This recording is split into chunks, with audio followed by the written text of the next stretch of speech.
Гомер дәверендә лайыклы булырга тырыш. Рим императоры һәм философы Марк Аврелий шулай дип әйткән. Исәнмесез, сезнең белән билем дөньясы һәм бүген без тырышлык сыйфатлары турында сөйләшербез. Алдагы минутларда. Иң көчлеләр бәйгесе ел укытучысының региональ этабы ничек узды? Туган тел ул иң якыны. Татар теле буенча Россиянең иң яхшы укытучысы кем булды?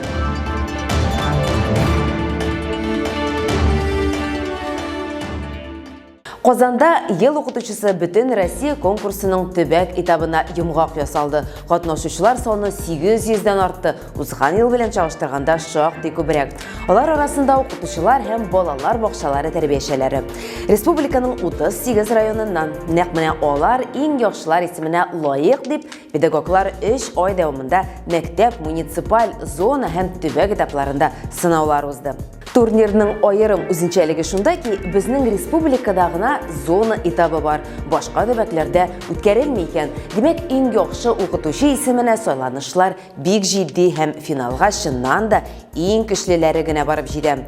Бу юлы иң көчлесе тарих һәм җәмгыять белеме укытучысы булып чыккан. Сүз уңаенда быел нәкъ менә шушы фән буенча укытучылар аеруча осталык күрсәттеләр. Финалны һәм бүләкләү тантанасын Эльвира Җамалетдинова күзәтте. Укытучылар дуслык һәм үзара ярдәм, һөнәри ярдәм һәм бәйләп бетергесез тәҗрибә хисләре белән тулган ел укытучысы конкурс атнасы узып та китте. Җиңүчеләрне бүләкләү тантанасында Татарстан мәгариф һәм фән министры Илсур Ходиуллин билгеләп үткәнчә, мондый конкурслар бөтен Россиягә иң тәҗрибәле укытучыларны табарга һәм күрсәтергә ярдәм итә. Уйлап карагыз, шушы конкурс битенде безнең 16 декабрьдән башланды. 16 декабрьдән битле 4 ай дәвамында башта мәктәптә, аннары районда, аннан соң инде шәһәрдә, зоналарда булды ул.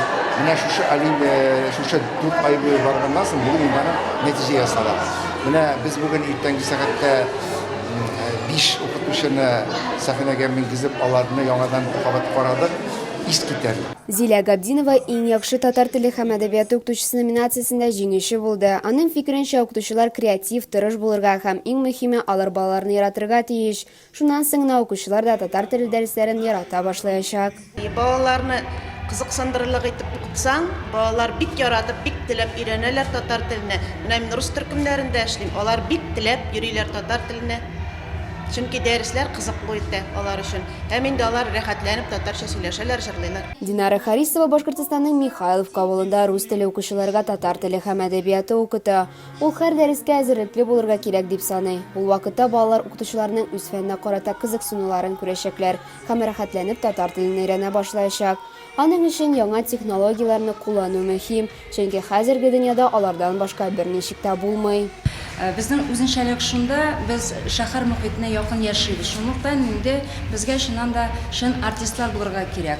Һәм иң беренче дәрес башлаган чагында, укучылар белән танышкан чагында мин үземә максат итеп шул елмаюны куям. Елмаеп, матур итеп һәм беренче дәрескә әзерлек миннән үземне нык әзерлек белән кергә тырышам. Һәм шуннан чыгып инде укучыларның күңелен күреп, кызыксындыру уятып, матур итеп татарча сөйләшеп, шигырьләр сөйләп, укучыда кызыксыну уятырга тырышам. Һәм миңа әлбәттә инде шулай ук электрон технологияларда ярдәмгә кирәк. Учитель года России 2022 в Республике Татарстан. Илсур Рустамович Зиганшин. Шундый көчле алкышлар арасында сәхнәгә Татарстан Республикасының ел укытучысы конкурсының абсолют җиңүчесе чыкты. Илсур Зиганшин Казанның 2нче лицей интернатында җәмгыять белеме һәм тарихы буенча дәресләр бирә. Мәктәпкә ул институтны тәмамлауга 13 ел элек килгән. Анарга кадәр Илсур Мәскәүдә юристка укыган, тик барыбер Казанга балаларга тарих укытырга йөргән. Я окончил высшую школу экономики в 2013 году. Мен югары икътисад мәктәбен 2013 елда тәмамладым. Шунда ук кандидатлык диссертациясын яздым. Шуңа да карамастан мин Казанда эшләүне дәвам иттем. Поездда укучыларым белән эшләү өчен 4 көн кунганым да булды. Шулай ук яратам сезне балалар. Быйыл 800-дән артык педагог, шул исәптән укытучылар һәм тәрбиячеләр республиканың 38 районыннан әлеге конкурста катнаштылар. Бу узган ел белән чагыштырганда күбрәк башка төбәкләрдән Казанга татар теле һәм әдәбияты укытучылары килде. Конкурсның Россия этабында Казанданың абсолют җиңүчесе Илсур Зиганшин яклаячак.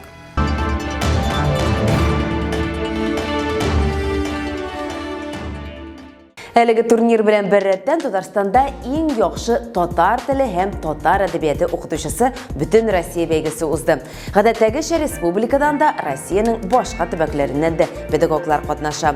Конкурсның максаты шунда ки, татар теле һәм әдәбиятын популярлаштыру өчен үз тәҗрибәләрен кулланучы укытучыларны ачыклау һәм аларга ярдәм итү.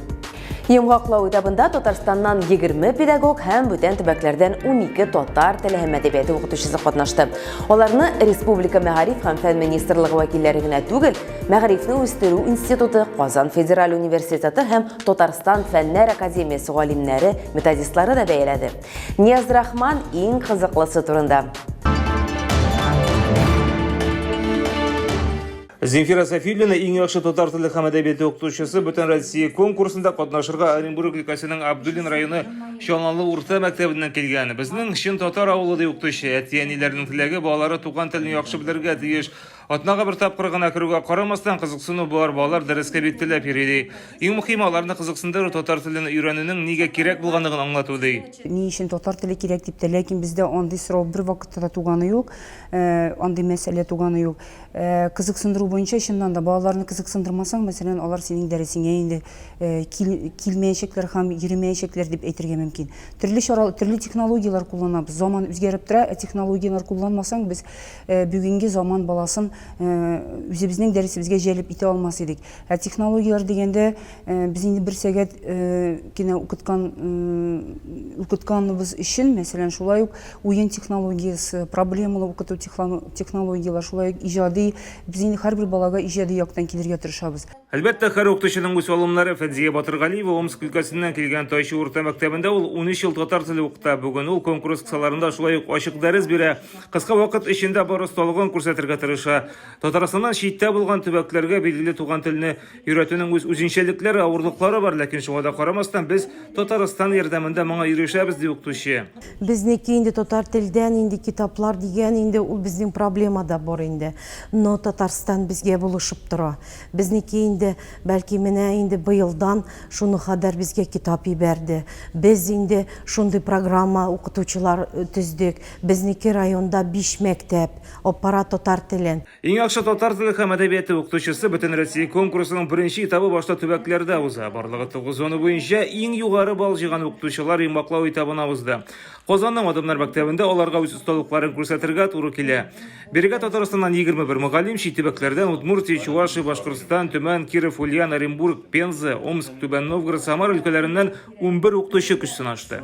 Без быел укытучыларның беренчедән технологик яктан бик нык үсешкә ирешкәннәрен күрәбез. Икенчедән аларның быелгы кабул ителгән ел цифрлаштыру елына 9-нчы туры килә торган укытучылар дәрәҗәсенә күтәрелеп баруларын күрәбез. Алар шушы цифрлы технологияларны ныклап өйрәнеп, үзләштереп, үзләренең эшчәнлекләрендә кулланалар. Һәм гомумән татар теле һәм әдәбияты укытучысының үз өстендә шун мәгънәсендә ныклап эшләве күзәтелеп, чагылып торды менә бу конкурста. Конкурста катнашучылар арасында бердән-бер ир-ат та бар. Ул Иннополис шәһәрендә татар теле укытучысы Альберт Самигуллин. Әлбәттә, анда яшәүчеләрнең күбесе читтән килгән рус телендә сөйләшүчеләр. Татар теле алар өчен чит тел, ләкин заман технологияларын эшкә җигеп, без аларда азмы-күпме кызыксындыру барлыкка китерәбез ди Альберт. Татар телен популярлаштыру өчен ул күп юнәлештә барырга тиеш. Бу безнең татар теле укытучыларының дәресләре белән генә җитми. Шәхсән мәсәлән Иннополиста дәресләргә кытлык 1 яки 2 атнада бу кадәр сыйныф күләм белән аларны иркен сөйләшергә өйрәтеп булмый. Димәк ки, алар инде кичкенәдән телевидениедә ишетергә тиешләр, татар каналларын карап, татарча сөйләшү булырга тиеш. Кайбер татар гаиләләрендә балалар татар исемле, ләкин татарча бер сүз белмиләр. Менә алар белән татарча сөйләшергә, әтиләргә, әти-әниләр белән ниндидер эшчәнлек, пропаганда бәлки, уздырырга, оештырырга. Татарча диктант, мәсәлән, без Иннополиста уздырдык. Әлбәттә, чит төбәкләрдә татар теле һәм әдәбияты укытучыларын Татарстандагы мөгаллимнәр белән чагыштырып булмый ди жюри әгъзалары. Шартлар да, мөмкинлекләр дә төрле, шуңа күрә алар икесе ике төркемгә бүленеп ярыша. Укытучылар фикеренчә, ничек кенә булмасын, аларның максаты балаларга татар теленең әһәмиятен җиткерү, дәрәҗәсен күтәрү, ә конкурс үз осталыгын күрсәтү өчен шәп мөмкинлек. Республика турында бары тик көчле укытучылар гына уза һәм алар осталарның осталары. Бездә әлбәттә инде конкурс булгач инде ул конкурс булырга тиеш. Бар, көнчелек бар, ләкин ул көнчелек бар тик ак көнчелек. Һәм мин аларга бик зур уңышлар телим. Мин рус телле балаларга татар телен укытам. Һәм инде дәресләремдә уен технологиялары кулланам. Һәм инде яхшы нәтиҗәләргә ирешәм. Рус телле балалар дәресләр рәхәтләнеп татарча сөйләргә өйрәнә. Җырлыйлар, бийләр һәм бик яратып йөриләр. Шуны башка регионнардан килгән укытучыларга күрсәтеп, алар белән дә шушы тәҗрибә белән уртаклашам. Төрле этаплар аша узган 6 укытучы финалга чыкты. Биредә аларны бәйгенең иң кызык өлеше көтә. Ул матбугат конференциясе форматында уза. Монда әти-әниләр, журналистлар, Адамнар мәктәбе укучылары бар. Укытучыларга беренче сорауны Татарстанның мәгариф һәм фән министры Илсур Хадиуллин юллады. Хәзерге көндә татар теле һәм әдәбияты укытучысының роле зур. Шул рольне төшермичә аны саклап калуда нәрсә эшләргә кирәк дигән сорау яңгырады. Укытучылар төрле җавап кайтарырга тырышты. Иң беренче балалар белән бергә достана мөнәсәбәт булса, бик шәп була. Укучылар һәр вакытта да укытучы апасын мәктәптә күргәч, йөзләре балкып елмайса, әлбәттә инде аларның теләкләре дә укырга зур һәм югары булачак. Матбугат конференциясе үзе бер сәгать дәвам итте. Әлбәттә, финалга чыккан укытучыларга барлык осталыкларын эшкә җигәргә туры килде, чөнки залдан сораулар бик күп яңгырый. Ни өчен балалар татар телен өйрәнергә тиеш? Нинди алымнар кулланасыз? Укытучы булмасагыз, нинди һөнәр сайлар идегез? Зур акча, яхшы мәктәп, шәп шартлар тәкъдим итсәләр, үз төбәкләрегездән Казанга күчәр идегезме? Хезмәт хакларыгыздан канәгатьме? Чөнки күп эшләргә туры килә. Дөресен әйткәндә, эшләгән эшне, аның нәтиҗәсен бәяли белүче безнең администрация бар. Шуңа күрә дә инде куәтләп торганда, куандырып торганда, мин аларны куандырам, алар мине куандыралар. Шуңа күрә минем зарланырлык хәлем юк дип әйтәм. Рәхмәт. Тик финалга чыккан бу мөгаллимнәр чын татар теле һәм әдәбияты укытучылары. Алар үзләре сайлаган юлларыннан читкә китәргә җыенмый. Ул татар түгел, безнең туган тел дип өйрәтәбез балаларга ди укытучылар. Яңа федераль дәүләт белем бирү стандартлары буенча дәресләрнең кыскартылачагы турындагы сүзләр бары тик имеш-мимешләр генә дип тынычландырды мөгаллимнәрне министр. Бергенә мәктәбендә дә, авыл мәктәбендә, шәһәр мәктәбендә ул менә шулай кыскарту була, кими, ярты сәгатькә, бер сәгатькә кала дигән сүзләр дөрес түгел.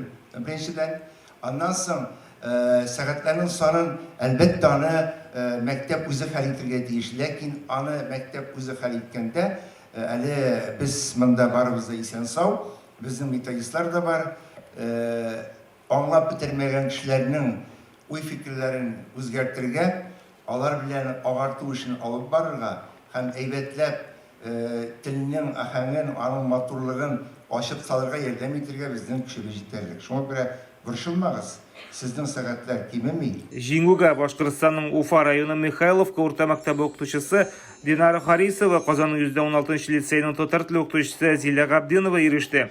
Икенче урында Төмән өлкәсе Вагай районы Заречье урта мәктәбе укытучысы Венера Ибукова, Ярчалының 12-нче урта мәктәбе мөгаллиме Селюза Вахитова.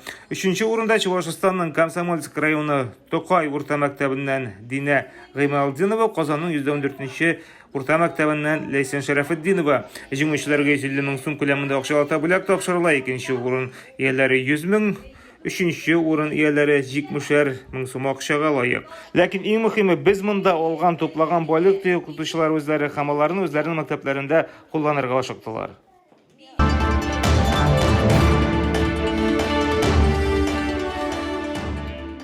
Безгә социаль шелтәрләрдә кушылыгыз. Шулай ук соңгы яңалыкларны Татарстан мәгариф һәм фән министрлыгының интернет битләреннән белергә мөмкин. Юрий Гагарин үзенең хатирәләре белән уртаклашып, әле бала чагында ук совет очучысы сынаучы Валерий Чкаловның сүзләрен искә төшерде. Булам дисең икән, беренче бул дигән очучы. Менә мин дә беренче булырга омтылам һәм дә булачакмын да дигән дөнья тарихында гамәл киңлегенә эш ясаган беренче кеше. Хыяллагыз, беренче булыгыз, сау булыгыз.